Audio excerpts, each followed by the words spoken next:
Vita Vea is happy to remain a Buccaneer. The Buccaneers are happy to have Vita Vea. And all of this could lead to the best defense we've seen in Tampa since 2021.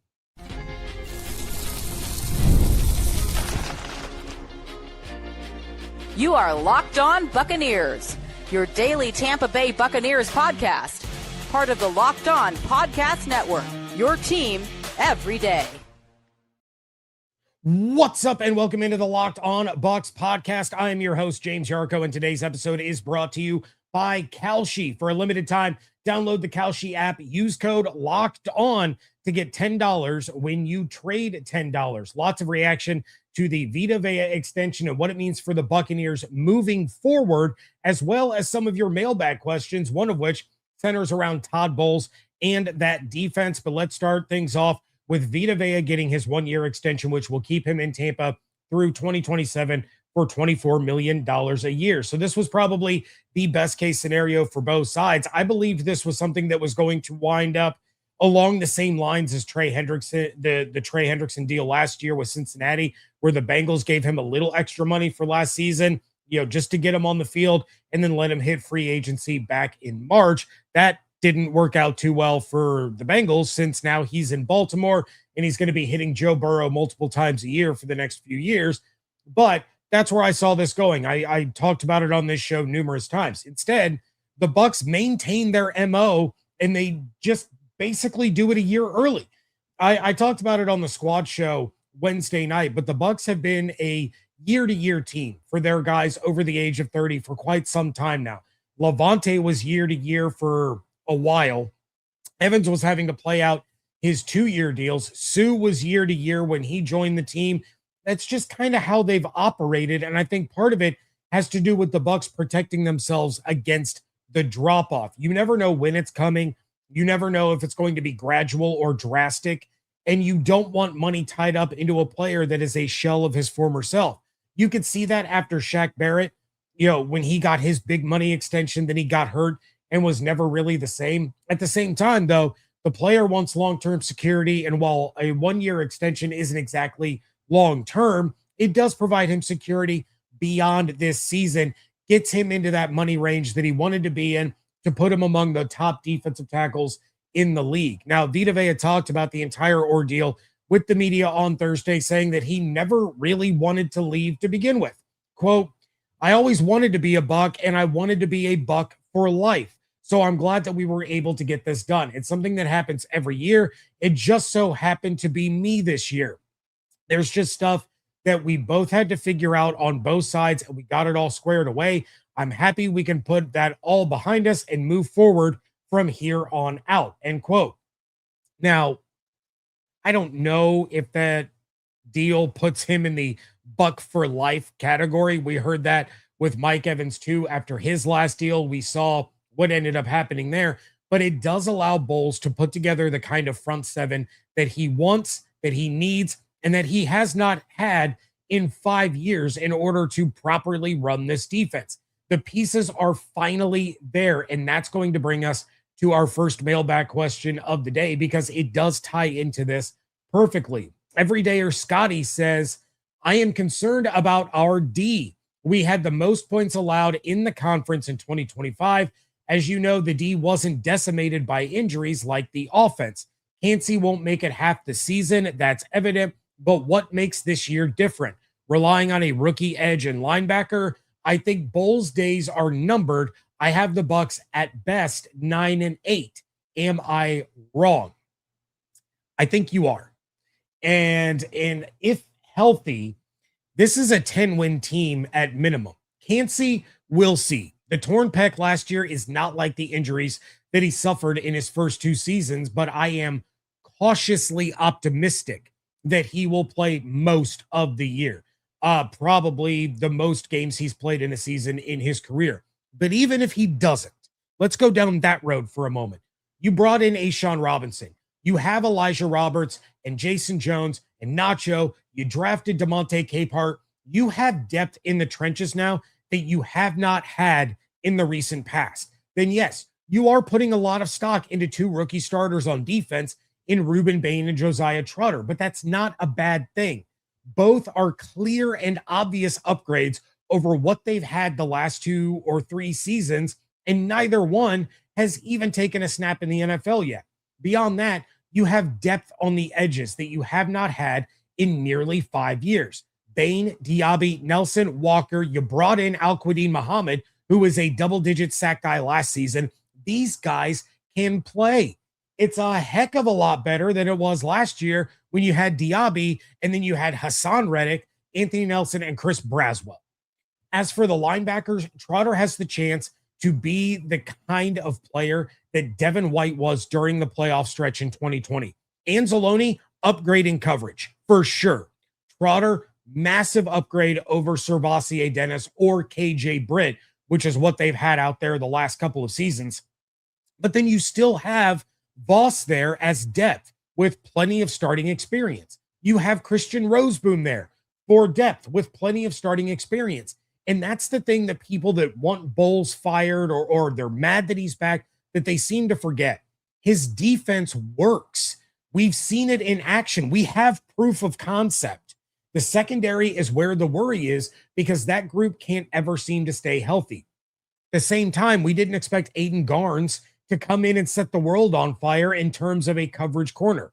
Keontae Scott is almost the forgotten man in all of this, but he can ball. You have Jacob Parrish building off of an impressive rookie season. McCollum and Morrison, that's where we're going to wait and see. Is Zion back to being the guy that he was when he got the extension, or is he who we saw last year? Can Benjamin Morrison stay on the field?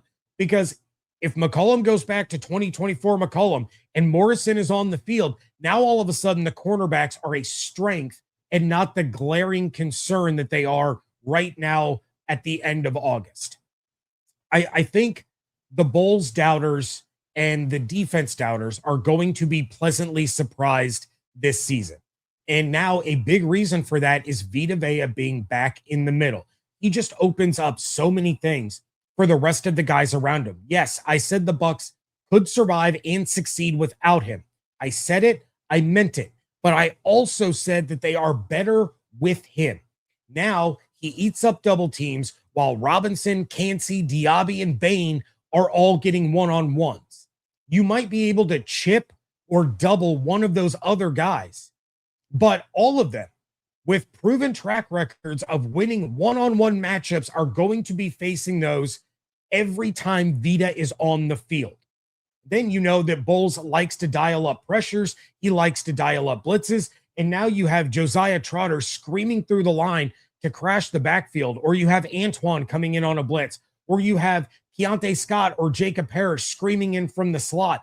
This is the same recipe that Bowles used to make the Bucs defense one of the best in the league when he was defensive coordinator in 2020 and 2021. And now he has the pieces to replicate that. If I'm wrong, I will eat it. I will own it. You all can jump in the chat and tell me, James, in hindsight, you're a moron. Like, that's fine. But I've watched this defense. I have watched these guys work, and I did not have this kind of feeling about the defense when I was watching them in 2022, when Todd Bowles took over as head coach. There is something different here. And I think the upgrade in talent across the board is really what's going to be the difference. You're not having to piecemeal together a very intricate scheme because now you have the horses. And I think that's really what's going to show. I do want to jump into the chat real quick. Let's see. We got the Man Inc. 1. So no progression. I have 5 wins at best. It's money over production. Name on the back means more than the name on the front. It's a lost concept in today's NFL. I do not agree at all with that assessment. These guys are out there busting their butts for each other. You saw the support that Vita Vea had from his teammates. While he was sitting out, while he was going through all this, Then you saw the celebration when he got his, because they know how important he is to the rest of the team. And when Vita Vea, is holding out with their, or holding in, however you want to phrase it, you take a look across the rest of the league. When guys are holding in, they're not holding bags for their teammates to hit. They're not working with them one-on-one to try to help them the way Vita was. You don't have rookies across the league dragging sleds out to the middle of the field after practice to continue working on his craft.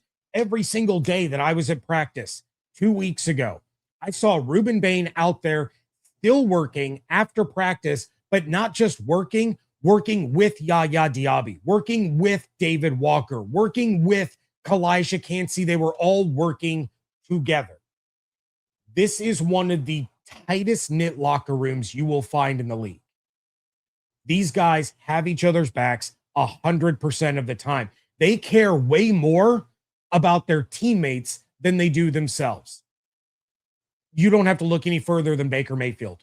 When he took time, the one time that he's talked about his contract situation since training camp began, he took the time to say, I hope Vita gets his.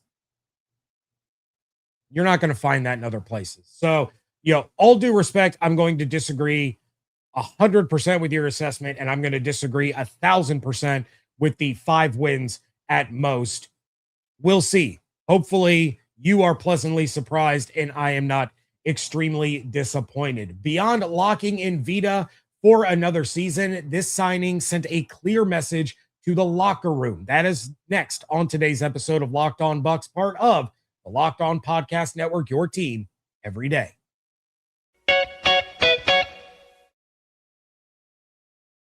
There are certain flavors that instantly feel like summer. For a lot of people, those classic red, white, and blue freezer pops are right at the top of the list. Sweet cherry, lime, blue raspberry. It's one of those nostalgic summer flavors everybody recognized. Now, 5 Hour Energy is bringing that flavor combination into the new Firework Freeze 5 Hour Energy shot, blending sweet cherry, zesty lime, and electric blue raspberry into one refreshing shot inspired by those iconic summer freezer pops.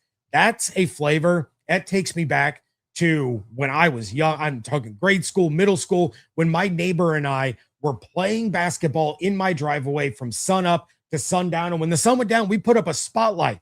It was only interrupted by meals. And inevitably, when my mom would come outside and give us one of those freezer pops, the ones that I'm talking about, as a little refresher from being out in the hot sun all day. It was always exactly what we needed for that mid-afternoon break. Ignite your taste buds with the flavor of summer. Get a Firework Freeze 5 Hour Energy shot today. For more information, visit 5hourenergy.com.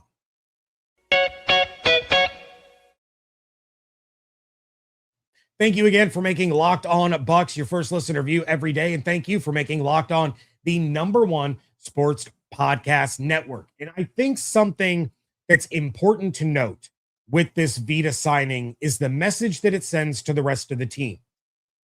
That message is, we will take care of you.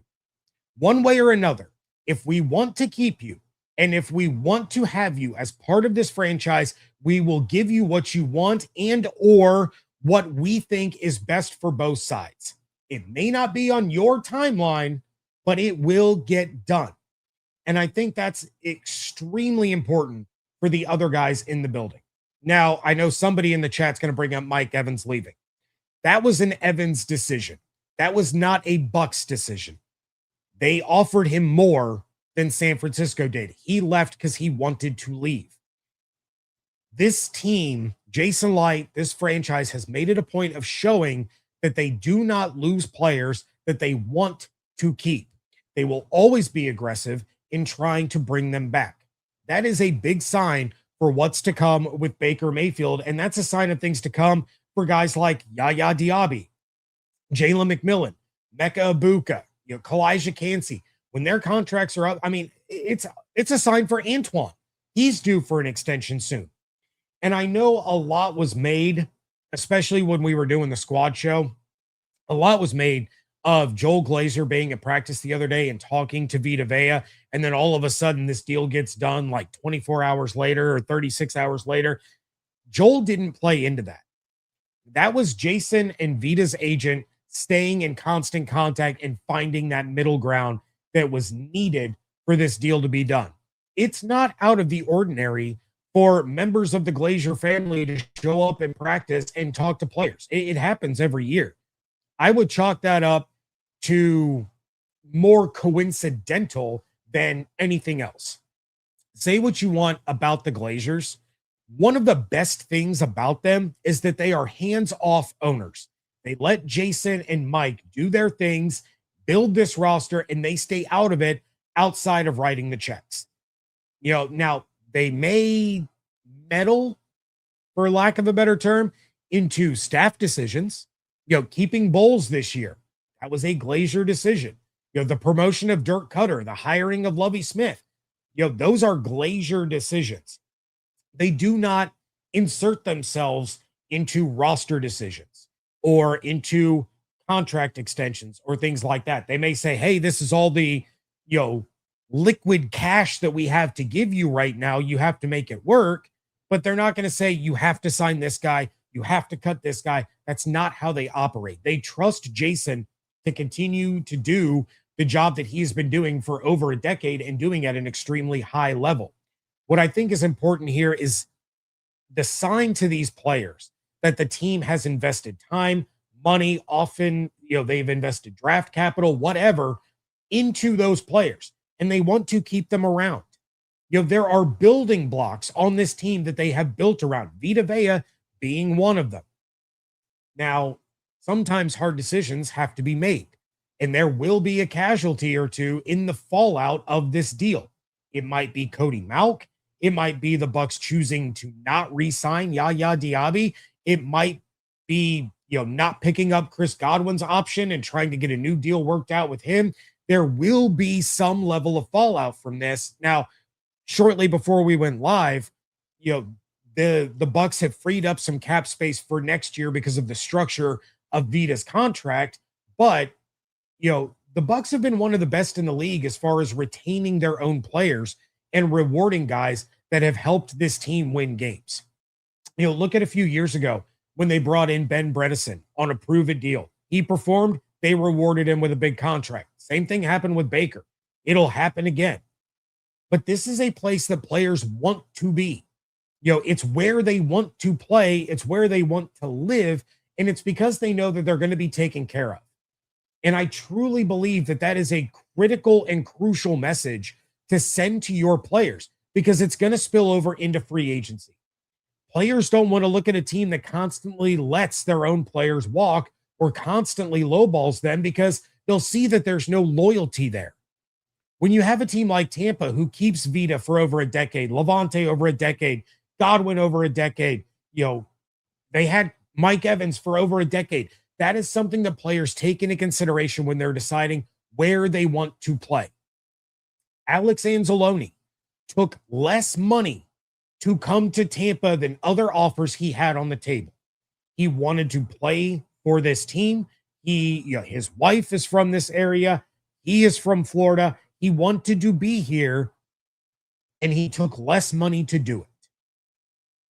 Now, I do want to jump into the mailbag again real quick, because Everydayer Nate said one thing Steve Isbitz had been saying was that Vita would be dealt if the team saw that they were still healthy along the D-line throughout camp. Obviously, Vea's deal indicates that that wasn't totally right, but I wonder if he was close. Maybe the lack of health or depth among cornerbacks emphasized the need to double down on creating max pressure from the front seven in hopes that it would augment the lack of faith on the outside. Nate, I don't think so. And I think Steve's having a rough offseason for predictions. I like Steve. I had a great time chatting with him at training camp. I always enjoy. He's one of the first people that I look forward to catch up with when I go to the combine in Indianapolis. But he also said that he couldn't imagine Evans leaving prior to free agency, didn't see any team that would be a better fit for him. All those things, that didn't pan out either. I don't think Vita was ever going to be traded, and I don't think it was ever close. It could have been closer if the team had offered a second, but nobody was going to offer that at this stage of the offseason, not without locking him into an extension first. And at that point, we will hear that, hey, Vita Vea's agent and Vita have been given permission to explore trades, try to work out contracts and all those things. I think the Bucs value what he does, and they know that they're better with him than without him. They're healthy across the front seven right now, and they still wanted him back. So, I know they believe in the corners that they have. The health is the big concern there, but I don't think that played into the decision to not trade Vita. They didn't trade him because they wanted to keep him. They know that they're better with him than they are with a third round pick, which would have been the absolute max that they were going to get for him anyway, which you could have gotten as a compensatory pick if he left in free agency. And they knew how valuable he was to this team. They made that clear by giving him the pay bump and the 1-year extension. Want to jump into the chat again real quick. Let's see. We got Lakita. So relieved. Go Bucks. I appreciate you you being in the chat. JDS Sabaris. In light we trust. Never doubt the man. Top 5 GM in the league. Argue with a wall. He will get Baker done as well. Yes, Jason Light is, whether you agree with some of his decisions or not, Jason Light has been one of the best drafting GMs in the NFL, one of the most consistent GMs in the NFL over the course of the last several years. And that's not me being a homer or trying to prop up Jason Light. That is widely accepted as, he is widely accepted as one of the best GMs in the business right now. So hopefully the pieces that he has put together this year, meet or exceed their expectations, because I think this team really has a chance to do some damage. More mailbag questions, including who is going to be Baker's backup. That is coming up next on today's episode of Locked On Bucs. Before the season even kicks off, everyone is making predictions. Who wins the division? Who makes the playoffs? Who's lifting the Lombardi at the end of the season? On Kalshi, America's #1 prediction market platform, you can trade those predictions in a live market. Will the Tampa Bay Buccaneers make the playoffs this season? Right now, the Bucs are trading at 42%, meaning that a $100 trade would pay out $228.80 if they make the playoffs. You better believe that I have action there, because way too many people are down on the Bucs this year without fully understanding what happened last year. So strike while you can. Download the Kalshi app. Use code Locked On to get $10 when you trade $10. KALSHI Kalshi. Trade on anything. 18 and over only. Restrictions and eligibility requirements apply. Event contract trading involves risk and may not be suitable for all investors. Kalshi products are not available in all jurisdictions. Prices, values, and available markets may differ from those mentioned. For more information, see kalshi.com/regulatory. Wrapping things up here on today's episode of Locked On Bucs. Everydayer William wrote in and asked, Todd Bowles said open competition for quarterback 2. Can Jalen Daniels overtake Jake Browning for quarterback 2? That's my question. Your thought, James? William, appreciate the question. I think the open competition is a bit hyperbolic. He wants these guys going out there and performing at their absolute best, but they invested in Browning to come in and be the backup. They didn't invest a ton, 1 year, $1.3 million, but they're going to want that experience on the sideline backing up Baker Mayfield. Jalen Daniels is a lot of fun to watch. I can't wait to watch him on Saturday against the Chiefs, but he is not Sunday ready, in my opinion. I think he can be, and he will be one day, but not to start this season.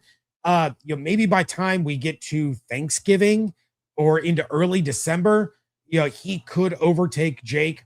I just don't see it happening when the initial 53-man roster is announced. He for sure has higher upside. And I think by next year, he will be the QB2. I do believe that he is that good. I just don't see it happening this year during training camp or in the early part of the season. Everydayer Josh said, James, waiting on your fantasy focus episode, and I don't think you'll have it up before I draft on Sunday. Who is the number one Buck I should make sure I get? Josh, my apologies. I wanted to have the fantasy show up before my own draft. It just didn't happen to work out that way. It is still coming since we still have, we basically have an extra week than we normally do before the season starts. But I will tell you this. I made sure, and this is something that I had said I was going to do on the show. I made sure that I got Emeka Egbuka. And I know that I reached. He's been going at the 3-4 turn in most drafts. I took him at the 2-3 turn as my pick in the third round, my first wide receiver. That's how much I believe in him and what he's going to be able to do in this offense. That said, if you're not going to lay it all on the line like I did and reach for your guy, the player you need to leave your draft with is Kenneth Gainwell. Bucky Irving is currently going in the late 4th round. That is way too high. I would think about Bucky if he's there in the 6th, but absolutely not in the 4th. With Gainwell, he's currently going at the beginning of the 10th round. That is insane value if you are in a half or a full PPR. That is a player that is going to be heavily utilized in both the run and the pass games. Baker was just gushing about how talented Gainwell is and how he catches everything. I would not be surprised if, because of the receptions, Gainwell ends up outscoring Bucky Irving in fantasy this season. So do not draft Bucky. Wait another 6 rounds. Get a potential league winner, because when the season is over, you will have a player that you drafted in the 10th that finishes as an RB2 or a top 24 running back by the end of the season. That is my advice before I do the fantasy focus on all of the potential Bucks fantasy players that you could be drafting. Gonna jump into the chat one more time real quick before we get out of here. Let's see, we got the Man Inc. 1 double-digit wins. What am I missing? Please explain. It's pretty simple. I can tell you the easiest path that the Bucks get to double-digit wins. They were awful last year. Their defense was among the worst in the NFL. The offense was ravaged by injuries. Their offensive line was an absolute sieve, and they still won 8 games. The starting offensive line is back intact, and when you have all 5 of those guys out there, it is a top 5 offensive line in the NFL. You upgraded at running back with Kenneth Gainwell over Rachaad White. You have, upgraded the pass rush, upgraded the down linemen on defense, and upgraded the linebacking core. Those upgrades should get you 2 extra wins. And again, big old asterisk, if Baker goes down for extended time, if they have the injury problems that they had last year, yes, obviously they are going to come up short of 10 wins. If this team can stay healthy, there is a path for the Bucks to get to 12 wins. Because again, they were a shell of themselves last year and still managed to get to 8. I think people so often forget that with the roster they had last year, with the injury problems they had last year, they were being talked about as one of the Super Bowl favorites, with the favorite for MVP as their quarterback.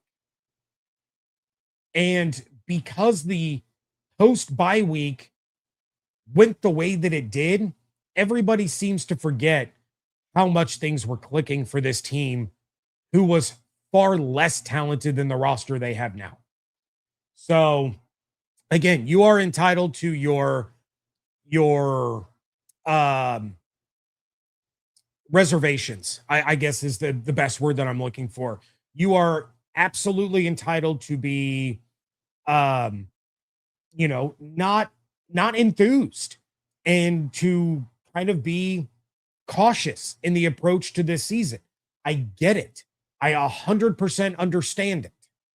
But just keep listening to the show, and I'm going to tell you why you should get more and more excited as the weeks go on. That is going to do it for this episode. I appreciate all of you jumping in the live chat and joining me for this. We will be going live for a preseason Game 2 preview on Saturday. The time is to be determined. It'll probably be around this time. My son has a basketball tournament.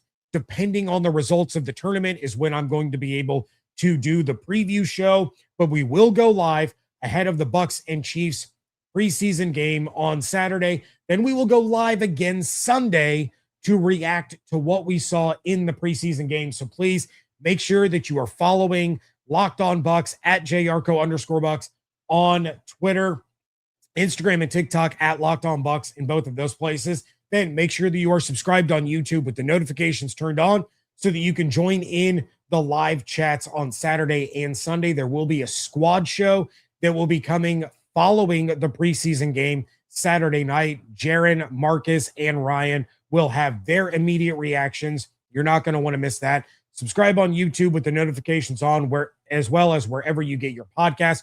Join the Everydayer Club. You can click the link in the show notes or go to lockedonbucs.supercast.com. If you want to support the show, but you don't want to join the Everydayer Club, super simple. Like this episode on YouTube, leave a 5-star review wherever you get podcasts. It does help other Buccaneers fans find the show. Hope you all have an absolutely outstanding day. Stay safe, stay healthy, fire the cannons.